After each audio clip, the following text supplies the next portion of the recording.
नमस्कार दोस्तों, बहुत बहुत स्वागत है आप सभी का हमारे YouTube चैनल केडी अध्ययन में। मैं हूँ शरद। आज हम लोग भारतीय संविधान के अगले टॉपिक पर चलते हैं। भाग 3 मौलिक अधिकार या मूल अधिकार, जिसे हम लोग फंडामेंटल राइट्स भी कहते हैं। मूल अधिकार क्या है, इनकी प्रकृति कैसी है, ये कौन से संविधान से लेकर हमारे संविधान में शामिल किए गए, इन सभी बातों पर हम लोग आज डिस्कस करने वाले हैं। तो चलिए शुरुआत करते हैं मौलिक अधिकारों की परिभाषा से। तो मौलिक अधिकारों से तात्पर्य उन अधिकारों से है जो किसी व्यक्ति के भौतिक, बौद्धिक, नैतिक और आध्यात्मिक विकास के लिए आवश्यक है। अर्थात किसी व्यक्ति के भौतिक, बौद्धिक, नैतिक और आध्यात्मिक विकास के लिए जिन अधिकारों की आवश्यकता है, उन अधिकारों को हम लोग क्या कहते हैं, मूल अधिकार। इन्हें मूल अधिकार कहने का तात्पर्य ये भी है कि इन्हें जो है हमारे संविधान के द्वारा गारंटी दी गई है, जो कि हमारे राष्ट्रीय कानून का क्या है, मूल सिद्धांत है। अगर हम लोग इसके मूल अधिकार के इतिहास की बात करें तो वर्ष 1215 में ब्रिटेन के एक अधिकार पत्र दिया गया था वहाँ की जनता को, जिसे उस समय क्या गया था, मैग्ना कार्टा कहा गया था। उस मैग्ना कार्टा के आधार पर ही हम लोग ये मानते हैं कि इतिहास में जो है सबसे पहले मौलिक अधिकारों की जो बात की गई थी वो कब की गई थी, 1215 में, जो वहाँ के लोग, वहाँ की जनता को जो है राजा के द्वारा लिखित कुछ मूल अधिकार दिए गए थे। अगर हम लोग संविधानों की बात करें तो सबसे पहले अमेरिका के संविधान ने जो है मौलिक अधिकारों को अपने संविधान में शामिल किया। अमेरिका का संविधान 1789 में जब लागू हुआ था तो अमेरिका के संविधान में सबसे पहले मौलिक अधिकारों को शामिल किया गया था। और अमेरिका के ही संविधान से लेकर हमने हमारे संविधान में जो है, हमारा संविधान कब लागू हुआ, 1950 में। तो मौलिक अधिकारों को हमने अमेरिका के संविधान से लिया है। लेकिन अगर हम लोग इसके पहले की बात करें तो हमारे यहाँ पर जो मौलिक अधिकारों की जो बात हुई थी वो हुई थी वर्ष 1931 में। भारतीय राष्ट्रीय कांग्रेस का जो कराची अधिवेशन हुआ था, उस कराची अधिवेशन की अध्यक्षता की थी सरदार वल्लभ भाई पटेल ने।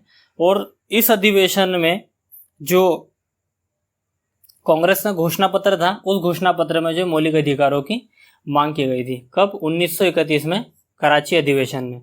और इस का जो ड्राफ्ट तैयार किया था वो किया था JL नेहरू ने, पंडित जवाहरलाल नेहरू ने।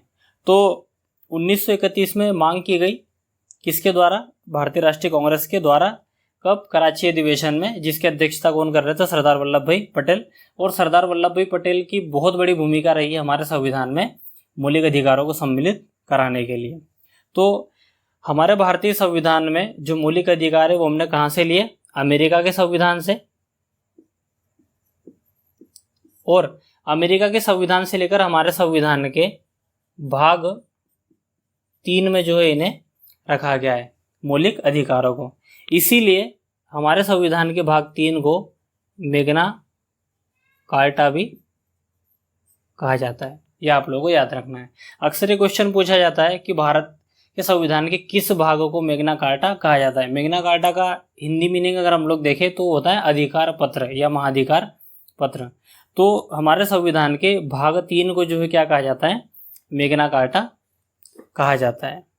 तो अब हम लोग कुछ बेसिक बातों पर ध्यान देते हैं जो अक्सर एग्जाम्स में पूछी जाती हैं और मूल अधिकारों से रिलेटेड जो 1 लाइन क्वेश्चन है जहाँ से बनते हैं। देखिए, हमारे संविधान में भाग 3 में जो मौलिक अधिकारों को रखा गया है, जब हमारा संविधान बना तो हमारे मूल संविधान में कितने अधिकार दिए गए थे हम लोगों को, 7 अधिकार। एक, समता का अधिकार अनुच्छेद 14 से लेकर 18 तक, स्वतंत्रता का अधिकार अनुच्छेद 19 से लेकर 22, शोषण के विरुद्ध अधिकार 23-24, धर्म की स्वतंत्रता का अधिकार अनुच्छेद 25 से 28, संस्कृति और शिक्षा संबंधी अधिकार 29-30, संपत्ति का अधिकार अनुच्छेद 31 और संवैधानिक उपचारों का अधिकार अनुच्छेद 32। हमारा जो भाग 3 है वो है अनुच्छेद 12 से लेकर अनुच्छेद 35 तक। तो अनुच्छेद 12 से लेकर 35 तक भाग 3 है हमारा, जिसमें मौलिक अधिकारों का क्या किया गया है, वर्णन किया गया है। तो जब मूल संविधान बना तो उसमें मौलिक अधिकार की संख्या कितनी थी, 7। लेकिन जो हमारा छठा मौलिक अधिकार है संपत्ति का अधिकार। इस संपत्ति के अधिकार जो है 44वां संविधान संशोधन 1978 में क्या कर दिया गया, हटा दिया गया और इसे मौलिक अधिकार के आधार पर क्या बना दिया गया, कानूनी अधिकार बना दिया गया। और जो है हमारे भारतीय संविधान के भाग 12 में 300A में इसको क्या कर दिया गया, सम्मिलित कर दिया गया। तो संपत्ति के अधिकार को कब हटाया गया, 44वां संविधान संशोधन 1978 में। और अब ये मौलिक अधिकार से क्या बन गया, कानूनी अधिकार बन गया। देखिए मौलिक अधिकार और कानूनी अधिकार में जो सबसे बड़ा डिफरेंस है वो ये है कि मौलिक अधिकारों को लागू कराने के लिए सीधे सुप्रीम कोर्ट जाया जा सकता है, लेकिन कानूनी अधिकार को लागू कराने के लिए सीधे सुप्रीम कोर्ट हम लोग नहीं जा सकते। ये सबसे बड़ा डिफरेंस है मौलिक अधिकार और कानूनी अधिकार में। तो आगे हम लोग देखते हैं कि संपत्ति का जो अधिकार था वो कहाँ था, अनुच्छेद 31 में। और अनुच्छेद 31 को क्या कर दिया गया है, हटा दिया गया है। अर्थात अब जो है 12 से लेकर 35 के जो हमारे अनुच्छेद हैं उनमें अनुच्छेद 31 जो है शामिल नहीं है। अब वो कहाँ पर सम्मिलित हो गया, हमारे संविधान के भाग 12 में अनुच्छेद 300A में। अगर हम लोग मूल अधिकारों की बात करें तो मूल अधिकार न्यायोचित हैं। न्यायोचित से तात्पर्य ये है कि मौलिक अधिकारों का उल्लंघन होने पर हम लोग सीधे कहाँ जा सकते हैं, न्यायालय जा सकते हैं और इन्हें न्यायालय के द्वारा क्या किया जा सकता है, लागू कराया जा सकता है। मौलिक अधिकारों की एक और विशेषता की अगर हम लोग बात करें तो मौलिक अधिकार जो है राजनीतिक लोकतंत्र की स्थापना करते हैं।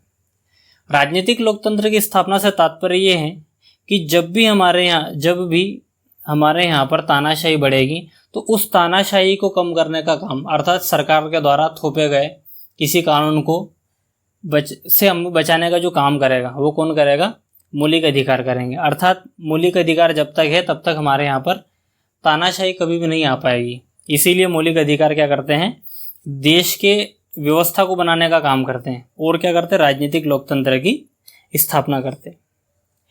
कुछ मौलिक अधिकार ऐसे हैं जो भारतीय नागरिकों को प्रदान किए गए हैं और कुछ मौलिक अधिकार ऐसे हैं जो भारत के साथ साथ जो है विदेशी नागरिकों को भी प्रदान किए गए। जैसे अनुच्छेद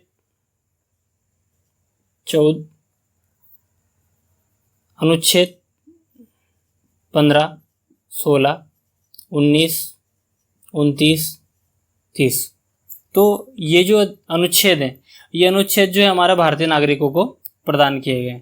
और कुछ ऐसे भी अनुच्छेद हैं जो है मौलिक अधिकार ऐसे भी हैं जो भारतीय और विदेशी दोनों ही नागरिकों को प्रदान किए गए। जैसे फॉर एग्जांपल अनुच्छेद 14, अनुच्छेद 20, 21, उसके बाद 22, 23 और भी है 24, 25, 26, 27 और 28।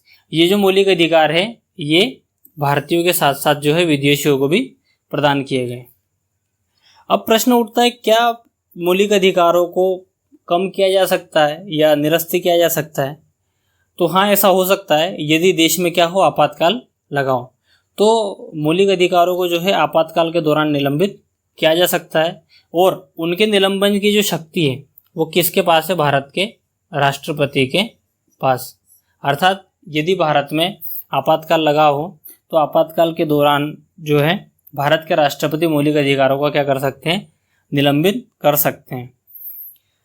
अब बात ये आती है कि क्या आपातकाल के दौरान सारे ही मौलिक अधिकार जो है खत्म हो जाएंगे? दरअसल ऐसा नहीं है। दो मौलिक अधिकार हमारे ऐसे हैं, अनुच्छेद 20 और 21। ये दो मौलिक अधिकार जो है राष्ट्रीय आपातकाल के दौरान भी निलंबित नहीं हो सकते हैं। ठीक है, तो ये आपको याद रखना है कि राष्ट्रीय आपातकाल के दौरान जो अनुच्छेद 20 और 21 कभी भी निलंबित नहीं होते हैं। लेकिन यदि राष्ट्रीय आपातकाल लगा है तो अनुच्छेद 19 जो है वो स्वतः ही क्या हो जाएगा, निलंबित हो जाएगा। अब प्रश्न ये आता है कि क्या मौलिक अधिकार स्थायी है या ये कभी नहीं हटाए जा सकते हैं? तो मौलिक अधिकार जो है स्थायी नहीं है और इनमें जो है संसद को पूरा, इनमें संविधान संशोधन के माध्यम से इन्हें कम किया जा सकता है।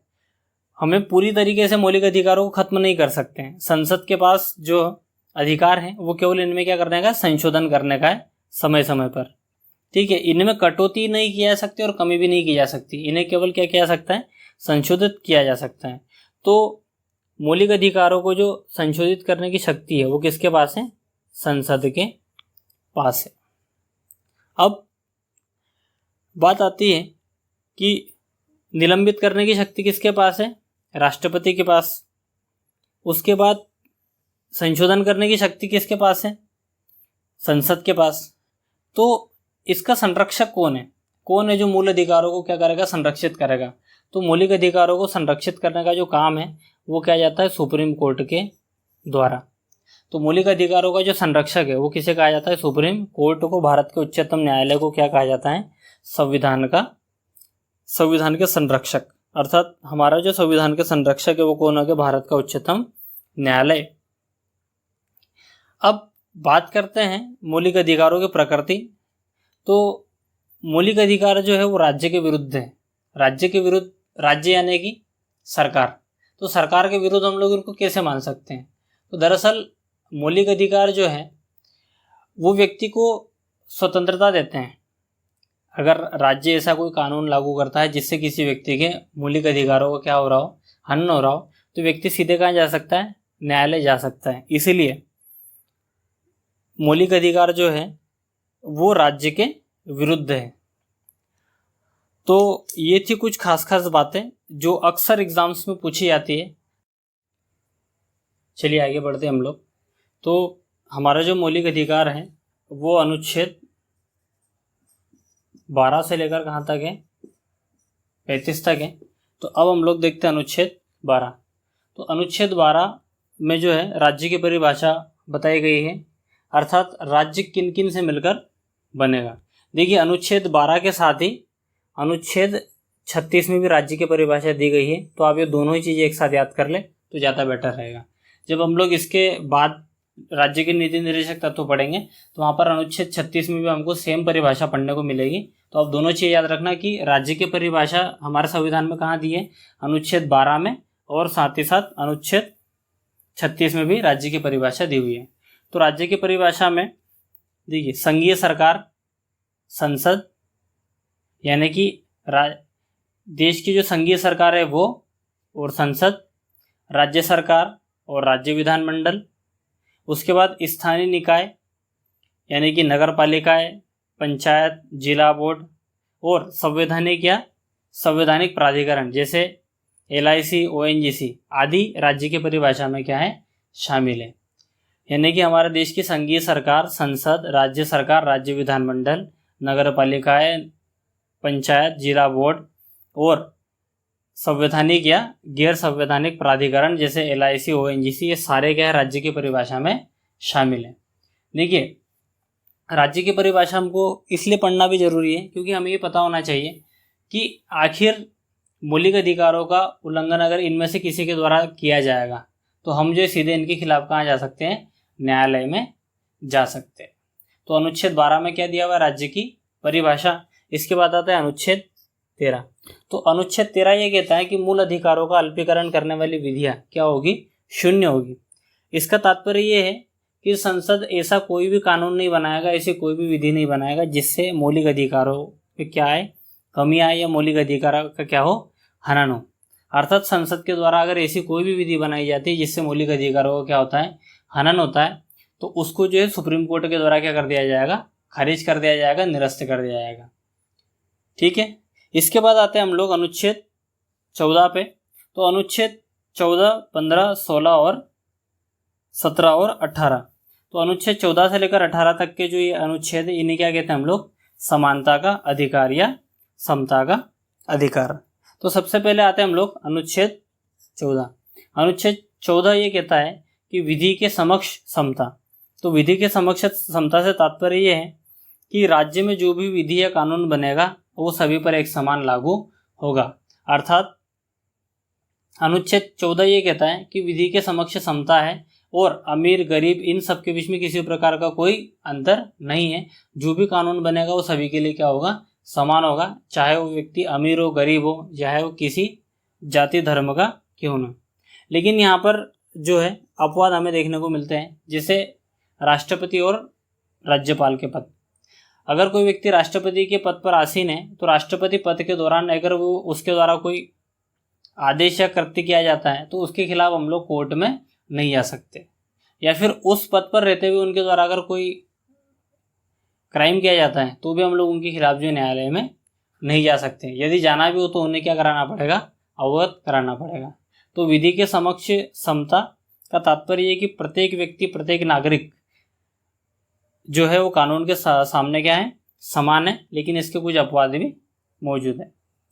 इसके बाद आते हैं हम लोग अनुच्छेद 15 पे। तो अनुच्छेद 15 ये कहता है कि सार्वजनिक स्थलों पर भेदभाव का क्या किया गया है, निषेध किया गया है। अर्थात राज्य के द्वारा किसी भी नागरिक के साथ स्थल, सार्वजनिक स्थल जैसे होटल, अस्पताल और विद्यालय आदि स्थलों पर जो है धर्म, मूलवंश, लिंग, जाति और जन्म स्थान आदि के आधार पर किसी प्रकार का कोई भेदभाव नहीं किया जाएगा। लेकिन राज्य को ये अधिकार है कि वो महिला और बच्चों के लिए जो है विशेष उपबंध कर सकता है, यानी कि वो राज्य अगर चाहे तो महिला और बच्चों के लिए जो स्पेशल फैसिलिटी प्रोवाइड करा सकता है। जैसे फॉर एग्जांपल बसों में महिलाओं के लिए सीटें आरक्षित कर सकता है, बच्चों के लिए सीटें आरक्षित कर सकता है। उसके बाद में आरक्षण की व्यवस्था कर सकता है। उन्हें जो है पंचायतों में, नगर पालिकाओं में, नगर निगमों में उनको चुनाव लड़ने के लिए जो उनके लिए सीटें क्या कर सकता है, रिजर्व कर सकता है। और साथ ही साथ सरकार को ये भी अधिकार है कि वो कमज़ोर वर्ग के नागरिकों की उन्नति के लिए क्या कर सकते हैं, विशेष प्रावधान कर सकते हैं। जैसे कि इसका हम लोग एग्जाम्पल देखें तो अभी 103वां संविधान संशोधन हम लोगों ने देखा, जो कि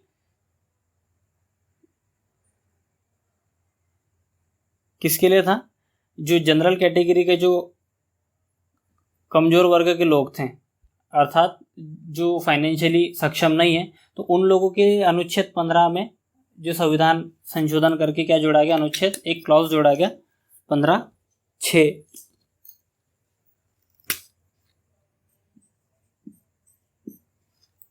और अनुच्छेद 16 में भी क्या जोड़ा गया, 16(6) जोड़ा गया। और इसके माध्यम से जो है सामान्य वर्ग के कमज़ोर लोगों के लिए 10% आरक्षण की क्या की गई, व्यवस्था की गई 103वां संविधान संशोधन के माध्यम से। तो राज्य के पास ये राइट्स है कि वो जो है महिलाओं के लिए, बच्चों के लिए और कमज़ोर वर्गों के लिए क्या कर सकता है, उपबंध कर सकता है। तो अनुच्छेद 14 विधि के समक्ष समता, और यहाँ पर क्या है, सार्वजनिक स्थलों पर भेदभाव का निषेध किया गया। साथ ही साथ अब देखते हैं हम लोग अनुच्छेद 16। तो अनुच्छेद 16 के तहत लोक नियोजन में अवसर की क्षमता। तो लोक नियोजन का सीधा सा मतलब है नौकरियां। तो नौकरी में अवसर की क्या देगा, समता, किसके द्वारा, राज्य के द्वारा। तो राज्य किसी भी नागरिक से सरकारी नियुक्ति या नियोजन में जाति, धर्म, लिंग, मूलवंश के आधार पर किसी प्रकार का कोई भेदभाव नहीं करेगा। ये कौन कहता है, अनुच्छेद 16 कहता है। लेकिन इसमें भी कुछ एक्सेप्शंस है। जैसे अगर हम लोग बात करें तो 77वां संविधान संशोधन 1995, इसके माध्यम से जो 1995 में अनुच्छेद 16(4)(a) जोड़ा गया। तो ये कहता है कि अनुसूचित जाति और अनुसूचित जनजाति को पदोन्नति में क्या दिया जा सकता है, आरक्षण दिया जा सकता है। देखिए सरकार के पास, अगर सरकार को ऐसा लगता है कि प्रतिनिधित्व की कमी है, अर्थात किसी वर्ग विशेष के प्रतिनिधित्व की कमी है, तो उस वर्ग विशेष के लिए जो वो बंद कर सकता है। तो 77वां संविधान संशोधन 1995 में जो है अनुसूचित जाति और जनजाति वर्ग के लिए जो है पदोन्नति में आरक्षण की क्या की गई थी, व्यवस्था की गई थी। और अनुच्छेद 16 में क्या जोड़ा गया, 16(4)(a) जोड़ा गया। अनुच्छेद 16(4) के माध्यम से जो पिछड़ा वर्गों को क्या प्रदान किया गया था, आरक्षण प्रदान किया गया था शिक्षा में और नौकरियों में। लेकिन वहाँ पर जो पदोन्नति में आरक्षण की व्यवस्था उसमें नहीं थी। तो 16(4) पिछड़ा वर्ग से संबंधित है और 16(4)(a) किससे संबंधित है, एसटी और एससी से। ठीक है, इसके बाद आता है हम लोग 16(6) पे। तो अनुच्छेद 16 सबसेक्शन 6, इसके माध्यम से जो है 103वां संविधान संशोधन 2019 के माध्यम से जो है 16(6) जोड़ा गया था, जिसके माध्यम से जो है आर्थिक रूप से कमजोर वर्गों को 10% आरक्षण की क्या की गई थी, व्यवस्था की गई थी। तो आपको अनुच्छेद 16 तो याद रखना ही है, लोक नियोजन में अवसर की समता, लेकिन साथ ही साथ अनुच्छेद 16(4)(a) भी आपको याद रखना है, क्योंकि इसके माध्यम से जो है अनुसूचित जाति और अनुसूचित जनजाति के लिए जो है पदोन्नति में आरक्षण की क्या की गई थी, व्यवस्था की गई थी। अनुच्छेद 16(4) पिछड़ा वर्गों को क्या प्रदान करता है, आरक्षण प्रदान करता है नौकरी और शिक्षा में। और अनुच्छेद 16(6) के माध्यम से जो है EWS इकोनॉमिकल वीक कैटेगरी, तो EWS आरक्षण, EWS के क्या कहता आरक्षण व्यवस्था लागू की गई थी, अर्थात 10% आरक्षण प्रदान किया गया किनको लिए, आर्थिक रूप से कमजोर वर्ग के लिए। आगे देखते हैं हम लोग अनुच्छेद 17। तो अनुच्छेद 17 में जो है अस्पृश्यता का क्या किया गया है, अंत किया गया है। अर्थात अनुच्छेद 17 ये कहता है कि अस्पृश्यता से उपजी किसी भी नियोग्यता को लागू करना क्या होगा, दंडनीय अपराध होगा। अर्थात अस्पृश्यता का अंत कर दिया गया है और किसी भी व्यक्ति के द्वारा अगर अस्पृश्यता का व्यवहार किया गया है तो उसे क्या माना जाएगा, दंडनीय माना जाएगा। अर्थात आप किसी भी व्यक्ति से जाति धर्म के आधार पर अस्पृश्यता नहीं कर सकते, या फिर किसी से जातिगत भेदभाव नहीं कर सकते। यदि अस्पृश्यता आपके द्वारा की गई है तो वो क्या होगा, दंडनीय अपराध होगा, और इसके लिए दंड का क्या किया गया है, प्रावधान। अस्पृश्यता का अंत करने के लिए अस्पृश्यता निवारण अधिनियम भी बनाया गया था। इसके बाद आता है हम लोग अनुच्छेद 18 में, जिसमें क्या किया गया, उपाधियों का अंत किया गया है। देखिए, उपाधियों का अंत करने का तात्पर्य हम लोग समझे कि अगर हम लोग आज़ादी के पूर्व की बात करें तो आज़ादी के पूर्व में क्या था कि बहुत से लोग अपने नाम के आगे दीवान, राजा, महाराजा, राय साहब ऐसे शब्दों का प्रयोग करते, ऐसी उपाधियों का क्या करते थे, उपयोग करते थे। तो चूंकि हमारा संविधान क्या कहता है कि विधि के समक्ष सभी क्या होंगे, समान होंगे, तो इसका मतलब प्रत्येक व्यक्ति अगर समान है तो उसे किसी प्रकार की कोई उपाधि धारण करने का कोई अधिकार नहीं है। यदि कोई व्यक्ति सेना में है या वो कोई शिक्षा ग्रहण कर रहा है तो वो उपाधि क्या कर सकता है, धारण कर सकता है। इसके अलावा किसी प्रकार की उपाधि कोई धारण नहीं कर सकता है। तो राज्य, सेना और विद्या संबंधी उपाधियों को छोड़कर कोई अन्य उपाधि प्रदान नहीं करेगा। अर्थात कोई नागरिक जो लाभ के पद या विश्वास के पद पर हो तो उस व्यक्ति के द्वारा जो है अगर विदेश से कोई पुरस्कार या उपहार लिया जाएगा तो उसके द्वारा जो है बिना राष्ट्रपति की अनुमति के वो पुरस्कार या उपहार ग्रहण नहीं किया जाएगा। ये भी हम लोगों को ध्यान रखना है।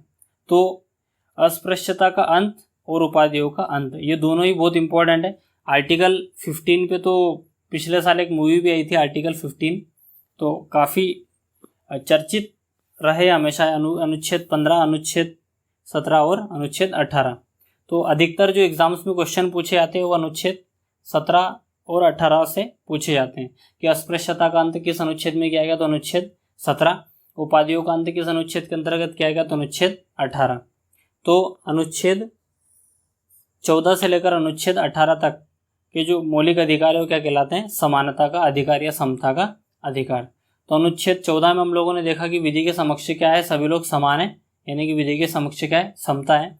अनुच्छेद 15 में हम लोगों ने देखा कि सार्वजनिक स्थलों पर भेदभाव का क्या किया गया है, निषेध किया गया है। अर्थात किसी व्यक्ति से लिंग, मूल, वंश या फिर जन्म के आधार पर किसी प्रकार का कोई भेदभाव नहीं किया जा सकता है, लेकिन सरकार चाहे तो उपबंध अगर करना चाहे तो कर सकती है। अनुच्छेद 16 लोक नियोजन में अवसर की क्या प्रदान करता है, समता प्रदान करता है, लेकिन राज्य अगर चाहे तो कमजोर वर्गों के लिए आरक्षण की क्या कर सकती है, व्यवस्था कर सकती है। वो नौकरियों में भी हो सकता है और पदोन्नति में भी हो सकता है। अनुच्छेद 17 क्या कहता है कि अस्पृश्यता का क्या कर दिया गया है, अंत कर दिया गया है, और अस्पृश्यता का व्यवहार क्या कहलाएगा, दंडनीय होगा। अनुच्छेद 18 उपाधियों का अंत, अर्थात कोई भी व्यक्ति सेना और विद्या को छोड़कर किसी प्रकार की कोई उपाधि धारण नहीं कर सकता। अनुच्छेद 18 के अंतर्गत ही जो है वो पद्म विभूषण, पद्मभूषण, पद्मश्री जैसे सम्मान प्रदान किए जाते हैं, और इनके द्वारा जो इस प्रकार के नामों का भी उपयोग आगे जो इनको उपयोग नहीं किया जा सकता है। तो ये तो था हमारा समानता का अधिकार या समता का।